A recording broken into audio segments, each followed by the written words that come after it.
Paru-paru adalah organ vital yang berperan penting dalam proses pernapasan. Struktur paru-paru itu ada 4, salah satunya terletak di rongga dada, yang kedua terdapat 2 buah, yang ketiga terdiri dari lobus dan 4 alveolus. Fungsi paru-paru ada 4, 1 pertukaran gas, yang kedua ada mengambil oksigen, yang ketiga mengeluarkan karbon dioksida, yang keempat mengatur pH. Kapasitas paru-paru manusia dapat dibagi menjadi beberapa volume yang berbeda. Yang pertama, volume tidal, yaitu jumlah darah yang kita hirup dan hembuskan dalam satu napas normal. Volume ini sekitar 500 ml pada orang dewasa.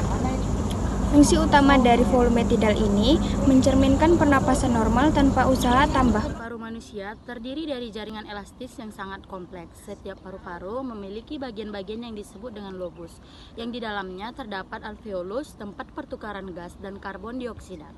Paru-paru manusia terdiri. Selain volume tidal, ada juga volume inspirasi yang lebih besar. Volume ini adalah volume udara yang dapat kita hirup lebih dalam lagi setelah napas biasa, sekitar 3000 ml bagi orang dewasa yang sehat. Setelah inspirasi, kita juga memiliki volume yang bisa dikeluarkan dari napas biasa. Volume udara ini bisa dikeluarkan sekitar 1200 ml. Setelah inspirasi, kita juga memiliki volume yang bisa dikeluarkan dari napas biasa. Volume udara ini bisa dikeluarkan sekitar 1200 ml. Semua volume ini bersama-sama membentuk kapasitas vital, yaitu jumlah udara yang maksimal bisa kita hirup dan hembuskan dalam satu siklus napas, sekitar 4.800 ml pada orang dewasa yang sehat. Semua volume ini bersama-sama membentuk kapasitas vital, yaitu jumlah udara yang maksimal bisa. Sedangkan pada saat beraktivitas fisik, kapasitas paru-paru total. Adaptasi ini memungkinkan tubuh mendapatkan oksigen yang cukup dan mengeluarkan karbon dioksida secara efisien. Sedangkan pada saat beraktivitas fisik, kapasitas paru-paru total. Adaptasi ini memungkinkan tubuh mendapatkan oksigen yang cukup dan mengeluarkan karbon dioksida secara efisien. Sedangkan pada saat beraktivitas fisik, kapasitas paru-paru total.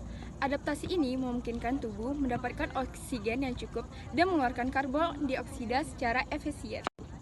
Sedangkan Penyakit pada paru-paru seperti asma, bronkitis, dan COPD dapat mengurangi kapasitas pada paru-paru. Hal ini dapat menyebabkan kesulitan bernapas dan kekurangan efisiensi pertukaran gas. Penyakit pada paru-paru seperti asma. Kapasitas paru-paru manusia adalah salah satu indikator kesehatan tubuh.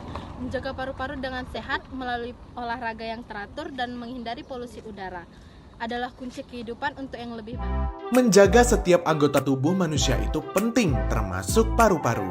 Paru-paru memiliki fungsi pernafasan yang berhubungan langsung dengan sirkulasi darah. Apa saja sih yang bisa dilakukan untuk menjaga kesehatan paru-paru? Yang pertama, tidak merokok. Merokok dapat menyebabkan penggunanya terkena asma, bahkan kanker. Asap rokok dapat mempersulit pernafasan yang berimbas pada peradangan kronis. Bayangkan saja, saat merokok, ada ribuan bahan kimia yang masuk ke dalam paru-paru.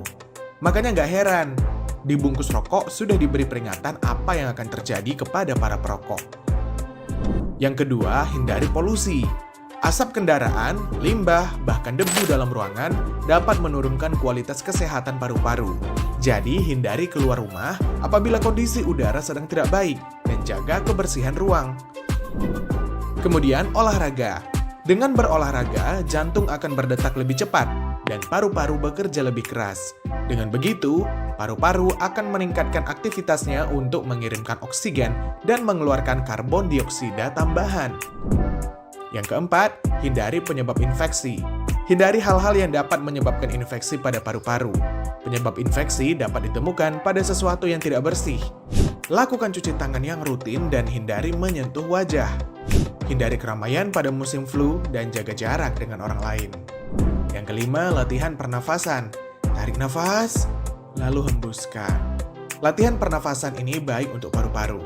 Menurut penelitian, terjadi peningkatan kapasitas vital pernafasan yang signifikan setelah 2 hingga 5 menit latihan pernafasan dalam.